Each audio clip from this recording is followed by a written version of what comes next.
Nous allons vivre dans quelques semaines une mise à jour d'Ethereum qui fait beaucoup parler d'elle car elle risquerait de faire cracher son prix. La mise à jour Shanghai permettra aux validateurs qui ont stacké leurs Ethereum de retirer leurs fonds, une première depuis 2020.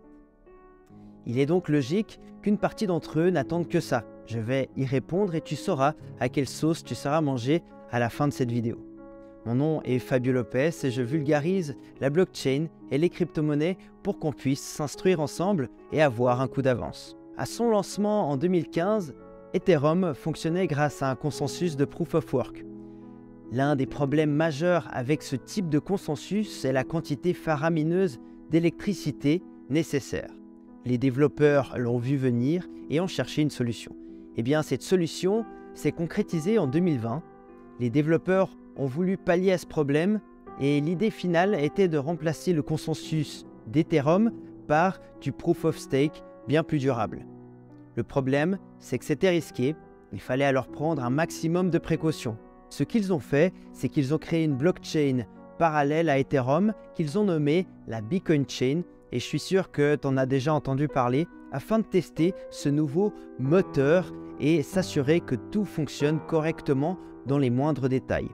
Elle a été créée pour tester son nouveau système de consensus, le Proof of Stake.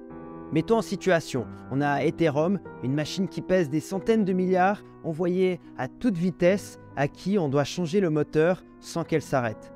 Je pense que les développeurs à ce moment-là, ils n'étaient pas très bien. Les tests se passent à merveille et le grand jour arrive. Septembre 2022, une nouvelle mise à jour est implantée sur la blockchain Ethereum et elle s'appelle The Merge, soit la fusion en français. Cette mise à jour est l'événement qui a transformé la blockchain Ethereum en une blockchain Proof of Stake. Avant et un peu après cette mise à jour, on l'appellera Ethereum 2.0 durant un certain temps pour définir le nouvel Ethereum. Ils ont fusionné les deux blockchains existantes et si tu me suis jusqu'à maintenant, tu auras compris que ces deux blockchains étaient la blockchain Ethereum telle qu'elle était depuis son lancement en 2015 avec 2, la Bitcoin Chain qui a été retournée dans tous les sens pour s'assurer que le nouveau consensus fonctionnait correctement. On parle de fusion car techniquement ce qu'il s'est passé, c'est qu'on a remplacé la couche de consensus et qu'on a gardé le reste. Donc véritablement changer le moteur d'un engin à pleine vitesse. Bon, ça c'était pour la vision globale des événements.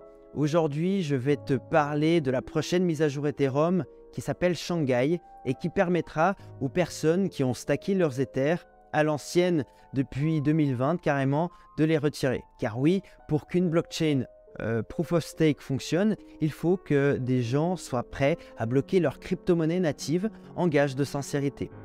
Et non, ils n'avaient aucune idée à l'époque de quand est-ce qu'ils reverraient leur argent. Depuis le lancement de la Bitcoin Chain en 2020, il était possible de faire partie des validateurs. Un validateur est simplement une personne qui a bloqué ses crypto-monnaies pour faire fonctionner la blockchain. Ils sont là pour aider le réseau à se décentraliser et surtout tester ce nouveau mode de consensus. À partir de l'implémentation de la mise à jour Shanghai qui aura lieu au mois d'avril, s'il n'est pas reporté, les utilisateurs pourront progressivement retirer leurs récompenses ainsi que les Ethereum qu'ils ont stackés depuis tout ce temps. Donc potentiellement des gens qui sont à l'affût pour vendre leurs Ethers, ce qui ferait chuter le cours de l'Ethereum. Pour comprendre pourquoi un prix monte ou descend, je te renvoie sur une de mes vidéos en description. C'est donc un événement majeur qui fait beaucoup parler et on va essayer d'y voir un peu plus clair. Un tas de gens s'inquiètent car si toutes ces personnes ont enfin accès à leurs Ethereum, ils vont vouloir les vendre et le cours va s'effondrer. Spoiler, ça n'arrivera pas. Nous allons y répondre très simplement. On va commencer avec un petit peu de mathématiques, mais ne t'inquiète pas, tout va bien se passer. Chaque validateur a bloqué exactement 32 Ethers. Au moment où je tourne cette vidéo, c'est presque 17 millions d'Ethers qui sont bloqués dans le protocole de stacking pour sécuriser la blockchain.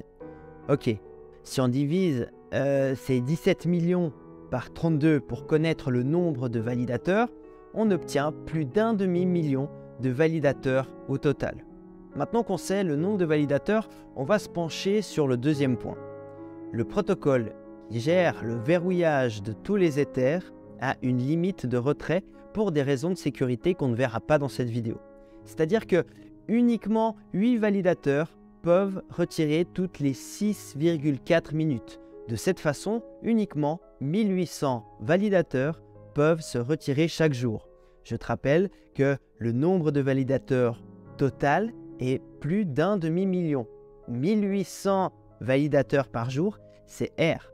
Ça prendrait donc plus d'un an avant que tous les Ethers qui sont stackés aujourd'hui soient retirés et potentiellement vendus.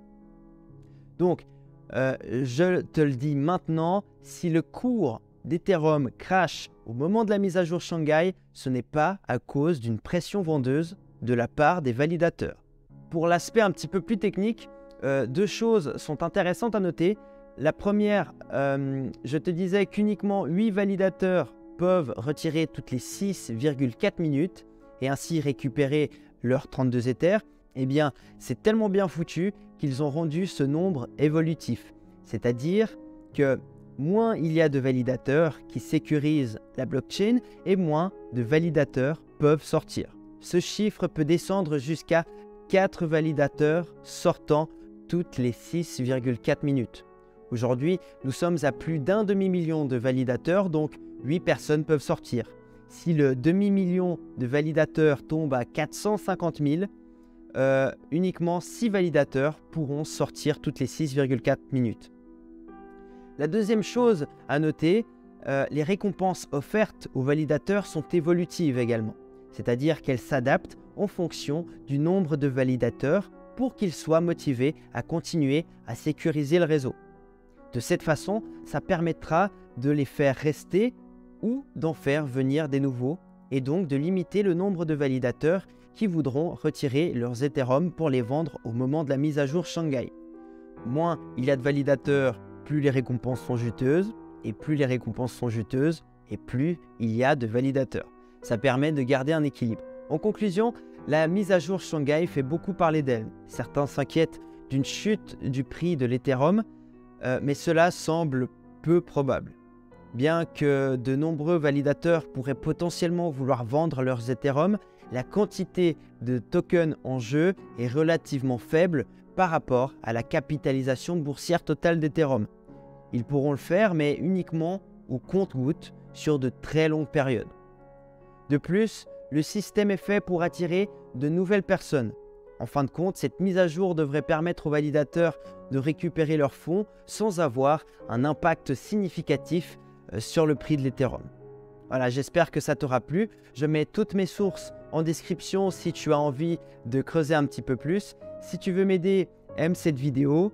Si tu as des questions, n'hésite pas à commenter ou rejoins-moi sur mes réseaux pour me les poser. À bientôt.